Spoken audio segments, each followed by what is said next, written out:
మనం ఇక లైవ్ చూస్తున్నాం. తొలి పూజ స్టార్ట్ కాబోతుంది ఖైరతాబాద్ గణేశుడికి. తెలంగాణ గవర్నర్ జిష్ణుదేవ్ వర్మ ఇప్పుడే వచ్చారు. మనం చూస్తున్నాం ఇక వర్షం పడుతోంది. ఇవాళ హైదరాబాద్లో నిన్న రాత్రి నుంచి ఎడతెరిపి లేకుండా వాన పడుతోంది. ఈ క్రమంలో కొన్ని ఇబ్బందులు ఎదురవుతున్నాయి. అయినా సరే వినాయక చవితికి నవరాత్రుల పొడవున నిమజ్జనం రోజు ఈ వర్షం కామనే, సాధారణమే. కాబట్టి భక్తులు ఎట్లాగో వర్షాన్ని లెక్క చేయరు.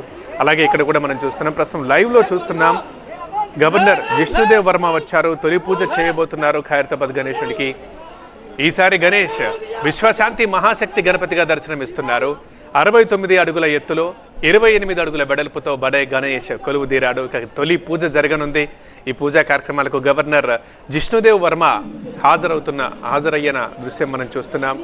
దానం నాగేందర్ ఉన్నారు, ఎమ్మెల్యే అక్కడే.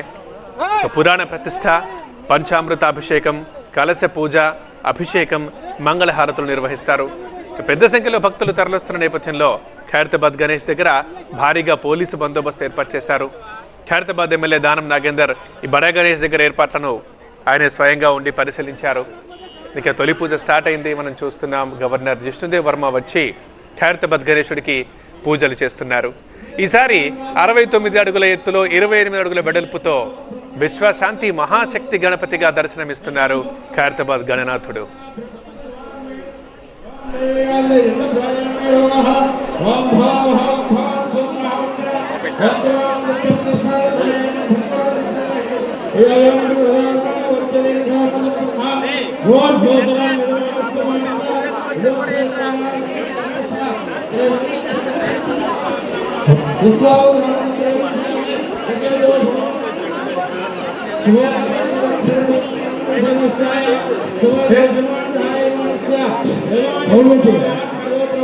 మహేష్ లడ్డు ఈనాటి స్థితిలో గవర్నర్ గారు మొదటి పూజ వారికి స్వాగతం, సుస్వాగతం.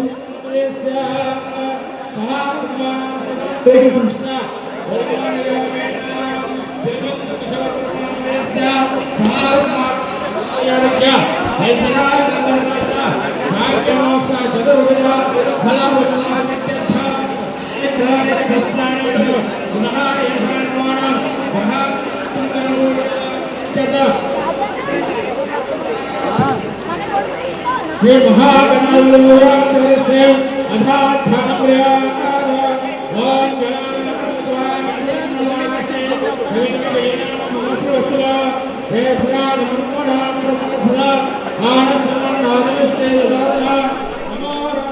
వినాయక చవితి అనగానే హైదరాబాద్ అనగానే ఖైరతాబాద్ గణేష్ గుర్తుకొస్తారు.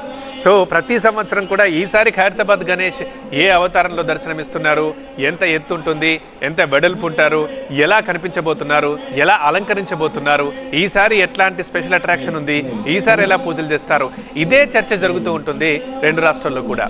సో ఆ గణేష్ని మనం చూస్తున్నాం. ఈసారి విశ్వశాంతి మహాశక్తి గణపతిగా దర్శనమిస్తున్నారు. 69 అడుగుల ఎత్తు, 28 అడుగుల వెడల్పుతో బడా గణేష్ కొలువుదీరాడు ఖైరతాబాద్లో. ఇక సంప్రదాయంగా ఎప్పట్లాగే తెలంగాణ గవర్నర్ జిష్ణుదేవ్ వర్మ కొద్దిసేపు క్రితం అక్కడికి వచ్చి తొలి పూజను స్టార్ట్ చేస్తారు. అక్కడ పూజా కార్యక్రమాలు జరుగుతున్నాయి. ఇక ఎమ్మెల్యే దానం నాగేందర్ కూడా అక్కడే ఉన్నారు. పురాణ ప్రతిష్ట జరుగుతోంది. పంచామృత అభిషేకం చేస్తారు. కలశ పూజ, అభిషేకం, మంగళహారతులు కూడా నిర్వహిస్తారు. ఇక ఇటు రాత్రి నుంచి హైదరాబాద్లో వర్షం పడుతుంది. అది కూడా ఎడతెరిపి లేకుండా ఆగట్లేదు, పడుతూనే ఉంది. అయినా కూడా వర్షాన్ని లెక్క చేయకుండా ప్రజలందరూ ఖైరతాబాద్ గణేశుని దర్శించుకోవడానికి వస్తున్నారు. అక్కడ కూడా కార్యక్రమాలు ఇక సాధారణంగానే ఎప్పట్లాగానే జరిగిపోతున్నాయి. వర్షం పడుతున్నా, కొన్ని ఇబ్బందులు ఎదురవుతున్నా, ఇక గొడుగులు పట్టుకునైనా సరే, లేకపోతే ఏర్పాట్లు చేసుకునైనా సరే పూజా కార్యక్రమాలు యథావిధిగా జరుగుతున్నాయి. ఇక ఇటు ఖైరతాబాద్ గణేశుడి దగ్గర భారీగా పోలీసు బందోబస్తు ఏర్పాటు చేశారు. ఖైరతాబాద్ ఎమ్మెల్యే దానం నాగేందర్ బడా గణేష్ ఏర్పాట్లని ముందు నుంచి స్వయంగా దగ్గరుండి పరిశీలిస్తున్నారు. ఇక మరోవైపు మనం కళాకారుల డప్పు వాయిద్యాలు, కోలాటాలు, నృత్యాలు మనం చూస్తున్నాం. ఇక ఇదే సందడి, ఇదే వైభవం ఈ 9 రోజుల పాటు కొనసాగుతుంది. ఈ 9 రోజులు హైదరాబాద్లో ఖైరతాబాద్ గణేష్ గురించే చర్చ జరుగుతూ ఉంటుంది. ప్రస్తుతం జిష్ణుదేవ్ వర్మ తొలి పూజలో పాల్గొంటున్నారు. గవర్నర్ పూజలు చేస్తున్నారు ఖైరతాబాద్ గణేశుడికి.